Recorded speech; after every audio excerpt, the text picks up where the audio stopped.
এমনি সাইদুল ইসলাম আপনি লিখেছেন ডিশ লাইনের ব্যবসা করা কি জায়েজ হবে? উত্তর হলো যে ডিশ লাইনের মাধ্যমে কেউ যদি ভালো কোনো চ্যানেল নেন, যে চ্যানেলে কোরআন তেলাওয়াত আসবে, বাচ্চাদের জন্য কোনো কিছু থাকবে, হারাম কিছু থাকবে না, তাহলে সেটা জায়েজ হতে পারে।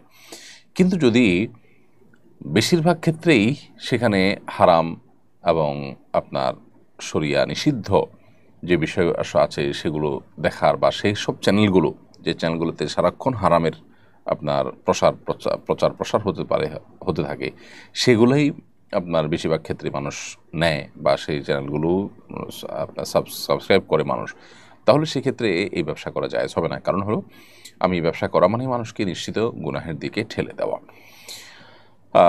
অনলাইনের বিজনেস অর্থাৎ নেটের বিজনেসটা এর চাইতে কিছুটা ব্যতিক্রম। কারণ হলো, নেটের বিজনেসে আমরা জানি যে সাধারণত নেট জিনিসটাই হলো এরকম যেটা দিয়ে সব রকম কাজ করা যায়, ভালো মন্দ সব অপশন আছে। আর ডিশ লাইনের ব্যবসাটা হলো যে ডিশ লাইনের আপনার যে চ্যানেলগুলো আপনি তাকে সাবস্ক্রাইব করে দিবেন, বেশিরভাগ ক্ষেত্রেই এগুলো সব চ্যানেলগুলো সেট করে দিতে হয়, সেখানে আপনাকে দিতেই হবে হারামগুলোকে সেট করে।